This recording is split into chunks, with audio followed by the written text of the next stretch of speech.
కొన్ని కొన్ని వస్తువులు, కొన్ని కొన్ని మనుషులు మనకు ఎనర్జీని తక్కువ చేస్తాయి.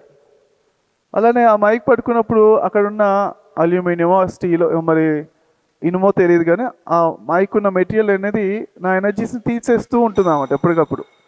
అందుకే నేను లాస్ట్ ఇయర్ కొన్ని రోజులు జస్ట్ ఒక 2 రోజులు పేపర్ నాప్కిన్ ఉంటాయి, అది పెట్టి పట్టుకున్నాను అనమాట మైక్ని. మనకు తెలుసు కదా ఎనర్జీ గురించి, మనకు తెలుసు కదా. 2 రోజులే పట్టుకున్న, తర్వాత మిగతా రోజులన్నీ పేపర్ లేకుండా పట్టుకున్నాను. ఎందుకంటే ఒక కుండకు చిల్లులు ఉన్నాయనుకోండి, ఏమవుతుంది, ఎనర్జీ వెళ్ళిపోతుంది కదా. ఎన్ని చిల్లులు ఉంటే అంత ఎనర్జీ వెళ్ళిపోతుంది. మనం ఆటోమేటిక్గా కుండకు చిల్లులు లేకుండా ఉండాలి, మన ఎనర్జీ లీక్ కావద్దు అని చూసుకుంటూ ఉంటాం. ధ్యాన సాధనలో చాలా ఇంపార్టెంట్ మన ఎనర్జీ పట్ల అవేర్నెస్.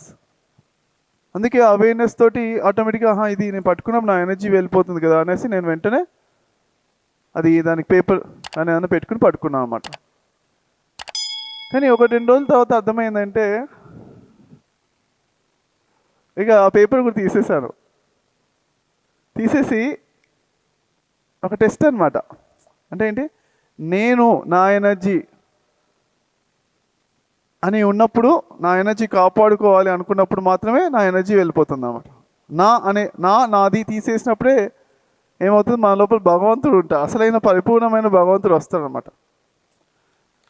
అలా అందుకే అంటే నేను ఆ పేపర్ని ఎందుకు తీసేస్తున్నా అంటే, నేను తీసేయలేదనుకోండి నా ఎనర్జీ ఎంత వెళ్ళిపోతుందో గమనిస్తున్నాను.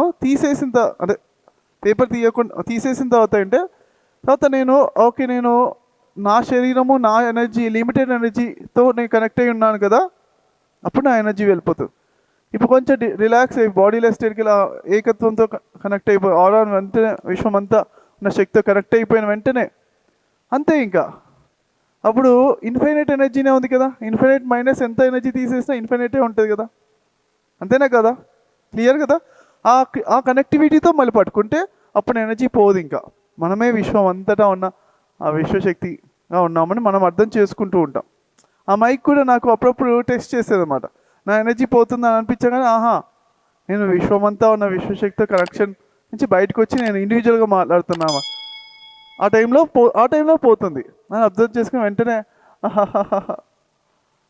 ఆ బ్రహ్మానంద స్థితిలో బాడీలెస్ స్టేట్, ముఖ్యంగా బాడీలెస్ స్టేట్ అంత అని అనుకున్నా మనకందరికీ అలవాటైంది. కొంచెం ధ్యాన స్థితిలో శరీరం ఉందా మాయమైపోయిందా అన్నంత శరీరం అంతా రిలాక్స్గా ఉండం. ఒకవేళ అంత రిలాక్స్ లేకున్నా కానీ కొన్ని భాగాలు, ఫర్ ఎగ్జాంపుల్ నడుస్తున్నప్పుడు కూడా అలాంటి రిలాక్స్ స్టేట్లో ఒక కాలు పైకి లేచినప్పుడు పైన ఉన్న కాలు రిలాక్స్ అవుతుంది కదా. అలా చాలా చక్కగా అబ్జర్వ్ చేస్తూ ఏకత్వ స్థితిలో ఉండడం చాలా ఇంపార్టెంట్.